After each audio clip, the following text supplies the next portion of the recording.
Tara sa Australia! Tell me what it takes to get you feeling alive. Tell me how to show you it's a beautiful life. Hi mga kabayan, mga ka-student visa sa Australia, sa mga nasa Pilipinas at saan mang sulok ng mundo. Magandang araw po sa ating lahat. Ngayong araw, dahil nandito ka sa aking channel, malamang ay interesado ka sa pag-apply ng student visa dito sa Australia. So ngayon, kung interesado ka, please stay tuned at pag-uusapan natin kung ano ang mga naging requirements at paano ko prinoses ang aming student visa with dependents.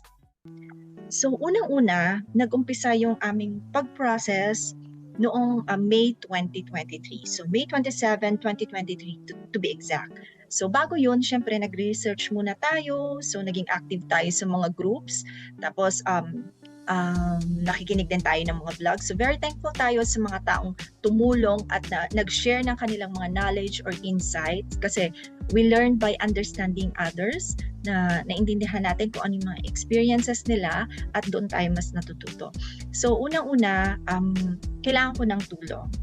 So limitado lang ang aking oras pagkat ako'y nagtatrabaho noon at kailangan ko talaga ng tulong sa mas nakakaalam, knowledgeable sa processing ng visa. So ang unang factor noon is naghanap ako ng education agent. So education agent po ang hinanap ko dahil student visa ang aking pathway para mas makapunta ako ng Australia. So sa isang vlog, i-discuss ko naman bakit Australia ang napili namin at bakit student visa pathway ang napili namin para makarating dito sa Australia. So yun, ang first factor ko noon ay isang naghanap ako ng education agent na malaki, established, at free. So possible po yun, may mga free na nagpa-process ng student visa. Na nagbibigay sila ng kanilang tulong at assistance sa atin. So ang napili ko po noon ay ang AMS Global. So most likely dalawa or tatlo na education agent yung nag-inquire ako, pero ang AMS Global ang very efficient at sila yung nakapagbigay ng services na hinahanap ko, which is direct to the point, straightforward, at binibigay lahat ng details na kailangan ko. So shout out to Miss Abigail Uba, siya ang aking education agent sa AMS Global. Ang nagustuhan ko kasi sila is they are there to assist, pero ikaw pa rin 100% may access ka, so meron kang hands-on, meron ka talagang participation hanggang sa pag-lodge mo ng visa via the immigration website ng Australia. So may nag-guide sa'yo pero ikaw hands-on ka pa rin. So alam mo kung anong nangyayari, ano ng status ng visa application mo kasi nakakapag-login po ako sa immigration account kasi ako din po ang nag-create. So ang unang-una is nag-email ako sa AMS Global and then may 4 silang tinanong sa akin nung panahon na yan. So I think yun ang pinakamaganda kasi kailangan nilang i-assess yung iyong application at from there makakapag-advise sila. So, ang una nilang tinanong sa akin ay ito yung words na ginamit talaga nila. A specific location to study in Australia. So, bilang tayo ay nag-apply ng student visa, alam na dapat natin from the first hand kung saan ang gusto nating lugar o state na pupuntahan sa Australia. Ako bilang ang aking kapatid ay nandito sa Queensland, so non-negotiable yung lugar na pupuntahan ko. So Queensland lang talaga ang pupuntahan kong lugar kung sakali dito sa Australia. So ang number 2 na tinanong sa akin ay, what is your highest educational attainment? So ako ay graduate ng Bachelor of Science in Accountancy sa pamantasan ng lungsod ng Maynila sa Pilipinas. So yun ang binigay ko sa kanyang information kay Miss Abigail. At ang pangatlong tanong sa akin ay recent work experience. So ako po ay nagtatrabaho bilang isang accountant. So yun yung binigay kong experience sa kanya. At ang pang-apat na tanong ay course, interest in Australia. Sorry. Yun yung 4 na tanong na tinanong sa akin ng AMS Global, which I think is mga very significant at good questions para ma-assess nila at makapagbigay sila ng advice sa atin. So, tip lang po siguro, kung tayo naghahanap ng education agent is maganda yung established or kung ma-avail ninyo yung free. Kasi nagawa ko, wala akong binayaan maski piso, totoo po yun. At very satisfied po ako sa natanggap ko at nakapunta po ako ng Australia. So yon, yung specific location to study in Australia, saan nyo gustong pumasok sa Australia, then highest educational attainment sa Pilipinas or kung saan ka mang pumasok, tapos recent work experience at ang course interest in Australia. So yan yung 4. Then isi-share ko naman sa inyo ngayon kung ano yung isinagot sa akin ng AMS Global. So dito sa sinagot nila, ito yung maganda. Binigay nila lahat ng courses na sinabi kong interesado ako. So, i-share ko lamang sa inyo. Gumagamit pala ako ng Zoom ngayon. So, share ko lang. So, yan. Kung nakikita nyo yung screen ko, tapas ko lang yan. So, binigyan ako ng AMS Global kasi ang sinabi ko yung una ay Master of MBA at or an accounting. So, ito yung mga binigay nila sa aking university sa Queensland. So, ayan, dahil ang gusto ko ay Queensland, so, na-trim down yung selection or criteria. So yan, makikita ninyo yung state, kung ano yung mga education provider. So ito yung mga affiliated sila. By the way pala, hanapin nyo lagi is CRICOS registered. So ano ba itong CRICOS registered? This is the official Australian government website that lists all Australian education providers that offer courses to people studying in Australia on student visas and the courses they offer. So make sure po, pag mag-aaral tayo dito sa Australia, ay dapat rehistrado po ang ating pipiliing colleges, school at universities.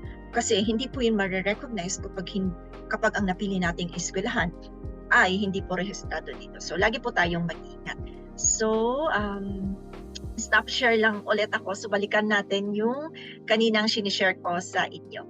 So ito yung mga sinabi ko na course kung saan interesado ako ay MBA at saka professional, Master of Professional Accounting. So nandito yung education provider, course, location, duration, intake kung kailan mag-start yung pasok, tuition fee per semester, at ang IELTS, PT or English exam. So, madami po kayong consideration kapag mamili po kayo kung saang eskwelahan. Gusto niyo ba sa regional or sa city? Tapos, ang duration, critical po yan kapag may plano po kayong mag-stay pa sa Australia after ng graduation nyo, or may mas plano pa po kayo kasi after po ng pag-aaral dito, may susunod na visa which is yung graduate visa. Sa kasalukuyan po, meron pa po tayong graduate visa or magpa-permanent resident visa ka na. So, critical po yan, itong eskwelahan, saang lugar, at saka yung duration. Yan. So, syempre, bukod po dyan sa mga yan na for long-term plan or goal ninyo, is kailangan natin malaman yung fees. Kung kaya ba nating i-shoulder. Ang per semester po nila dito is 4 months at kung titignan nyo po talaga sa iba-ibang university ay mataas. Nung time po na yan ha. At so, after careful research, and ang napili ko po noon ay Central Queensland University. So wala pa dito, pero yan yung napili ko noon. So meron akong English exam, so at least may idea ako 2 years. Yun lang, Sydney kasi mas malapit sa kapatid ko. Although nag-inquire din ako sa University of UniSQ, UniSQ regional siya, pero kasi hindi na sila nag-offer ng gusto ko na Master of Professional Accounting. So ito, sinabi sa akin na ang fees, ito yung mga kailangang bayaran ay ang first sem na tuition fee. So, kailangan na natin maghanda ng pambayad ng first semester natin.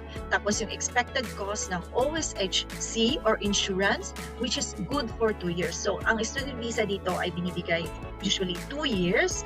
So, kailangan mo lang bayaran yung insurance mo at ng dependents mo for the next 2 years. So, these ay yung figures dito kapag single, these are only estimates. So, single 1,100 to 1,300 Australian dollar.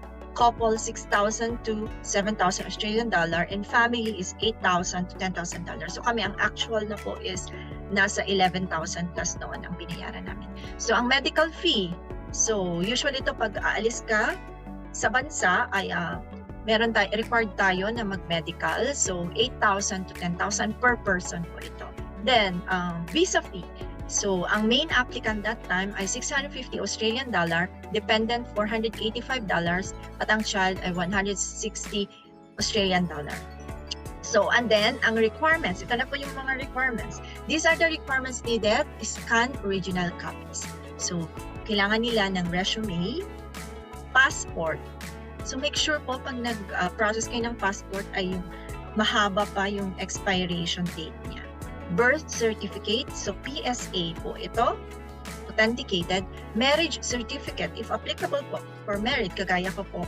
So, make sure din po na PSA authenticated itong lahat ng document. These are original. Transcript of records sa ating kolehiyo.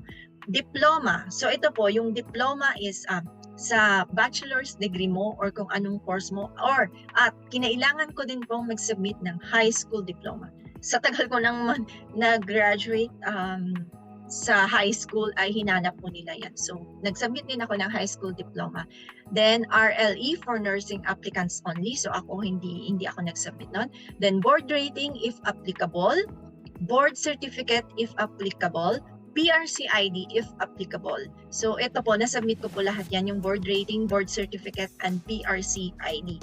So, I think malaki yung weight niya sa mga, sa processing din natin. So, and then, or regardless, pwede ding hindi po kasi hindi naman, kumbaga, these are only part of the requirements. Then, IELTS or PTE or kung anong English test po meron tayo. So, if available, although ako, requirement po kasi ng CQ, so meron po akong Pearson test of English. Then, employment certificate. So, nagsubmit po ako ng certificate of employment or certificate of engagement from your employer or kung saan po kayo connected.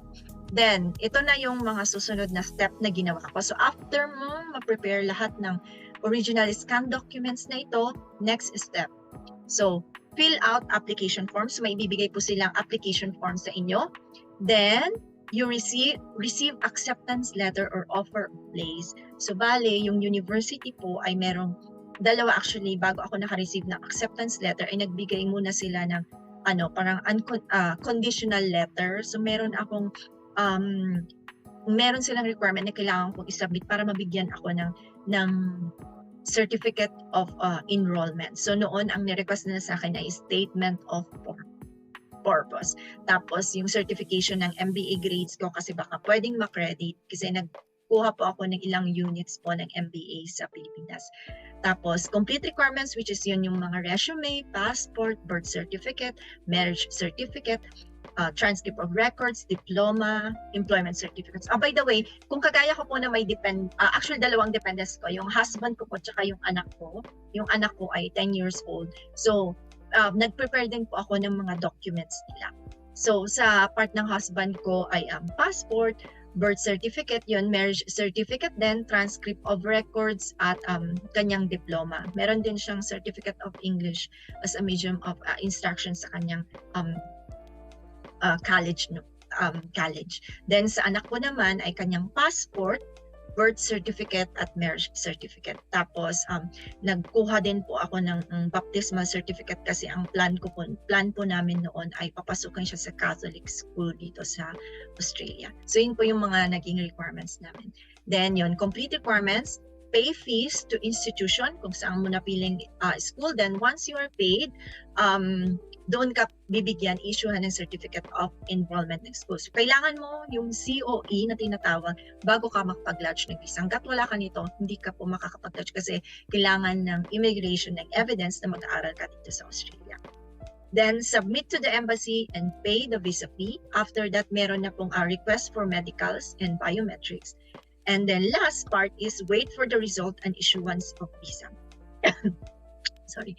So, yun po yung mga naging process at tapos yung requirements na sinabmit ko.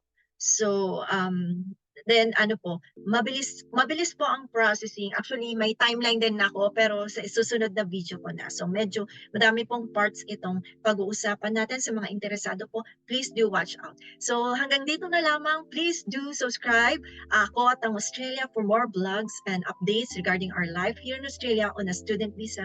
Bye!